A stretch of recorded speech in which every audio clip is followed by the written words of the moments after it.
Welcome to K1 Action Star. Stop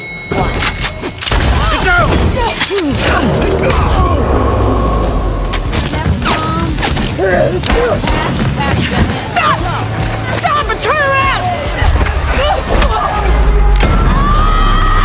The movie kicks off with a view of Los Angeles at dusk before zooming in on two detectives entering a fancy hotel lobby.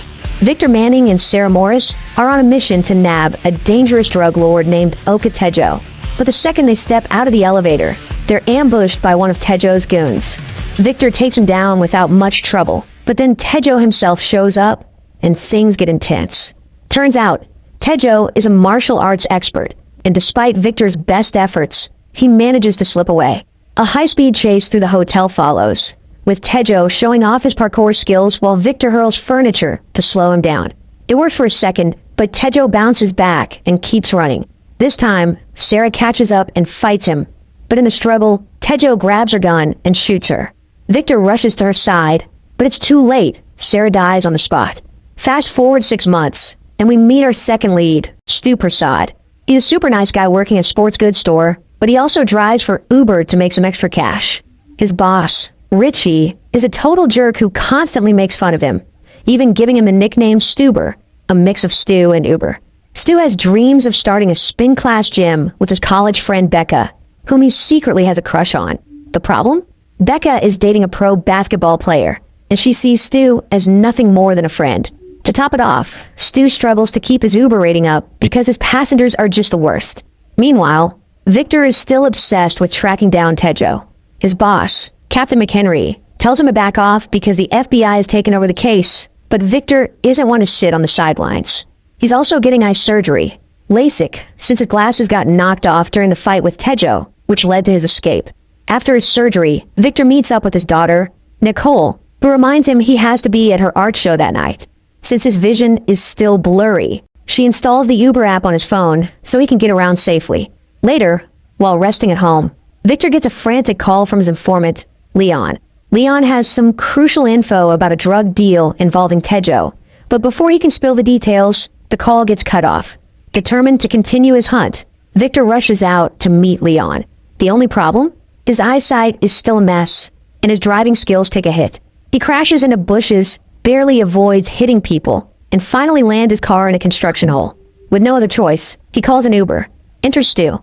When he pulls up and sees Victor, he's impressed by his tough, no-nonsense look.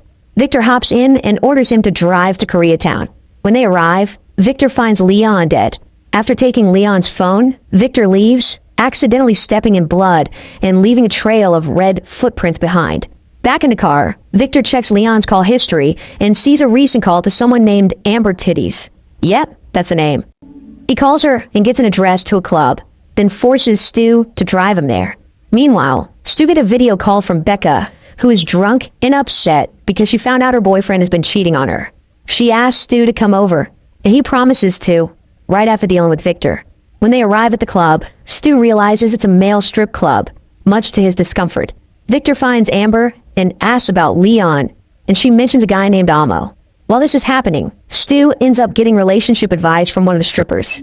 He confesses that he and Becca hooked up once, but never talked about it, and the stripper advises him to be honest about his feelings. Becca calls again, saying her boyfriend apologized but still wants Stu to come over. However, Victor isn't letting him go just yet. He forces Stu to drive to Long Beach to track down Amo, even threatening him with a bad Uber rating if he refuses. As they leave, Amber makes a suspicious phone call about Victor. When they arrive at Amo's place, Victor storms in and discovers they've been smuggling drugs inside a dog named Pico, who is now vomiting all over the place. Disgusted, Victor drags Amo outside and arrests him, shoving him into Stu's car.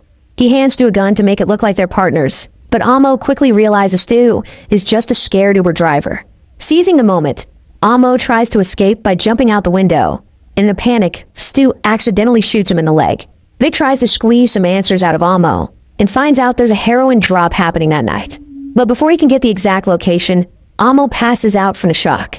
With no other choice, Victor tells Stu to drive to a vet he knows, where they get both Pico and Amo checked out.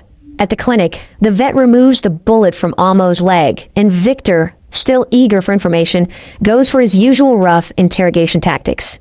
Stu, on the other hand, decides to take a different approach. He hacks into Amo's Twitter account and threatens to post embarrassing tweets that would ruin Amo's reputation. Freaked out by the idea, Amo spills the beans. Taejo's drop is set for 1 a.m. at a storage yard. Before they can act on the new intel, a couple of thugs barge in and take Stu hostage. Victor tries negotiating, offering Amo in exchange for Stu, but he sees through their bluff. They're planning to kill everyone anyway. Right when things get tense, Stu straight up faints, and all hell breaks loose. Despite his blurry vision, Victor takes on the goons while Stu eventually regains consciousness and crawls his way to safety. Amo doesn't make it out alive. In the chaos, Victor only manages to land shots where Stu randomly throws objects, but somehow they manage to take down the attackers. The last guy left gives away his hiding spot when he accidentally steps on a cat's tail, making it easy for Victor to take him out.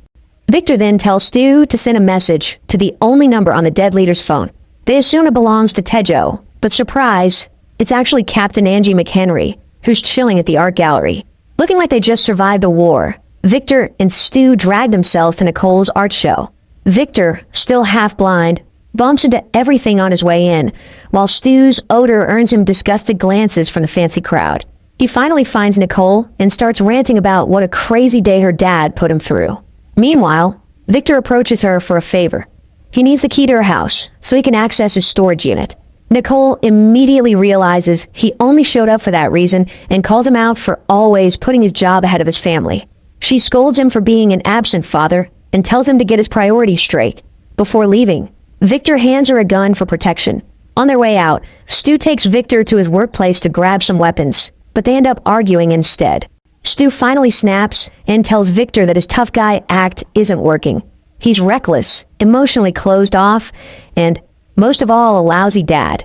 The argument escalates into an actual fight, ending with Stu smacking Victor with a bicycle. Just then, Richie storms in furious.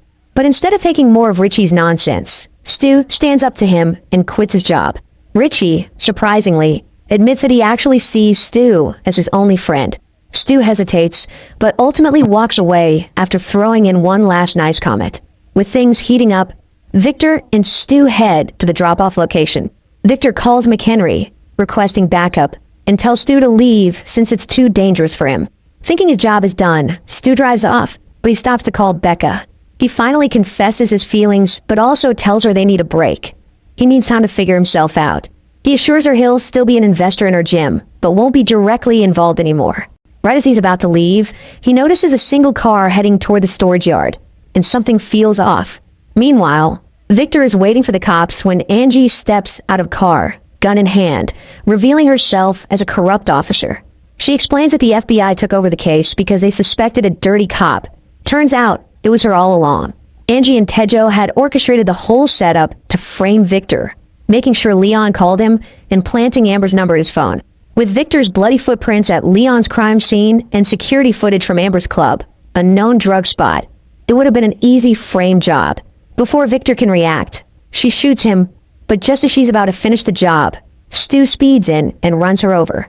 Now under heavy attack, Victor realizes his eyesight has improved and is finally able to shoot accurately. He and Stu try to escape, but Stu's car battery dies at the worst possible moment. Taejo seizes the opportunity and sends the car rolling down a hill, forcing the duo to take cover in a nearby factory. The place looks abandoned, but they soon find workers hiding in a van. Thinking quickly, Stu makes everyone request an Uber, creating the illusion that a massive backup is arriving. As Taejo inches closer to their hiding spot, Victor drives the van out as a distraction, but it crashes, sending everyone running for their lives. Victor and Stu end up captured by Taejo, but the Uber drivers arrive just in time. Stu tries bluffing, making it seem like the cops have arrived, but one of the drivers ruins the act, and Taejo prepares to shoot Victor. Just then, Nicole shows up. She tracks them through Uber and shoots Taejo before he can pull the trigger. A final struggle breaks out, with Taejo holding Nicole at gunpoint, mocking Victor for failing to save his last partner.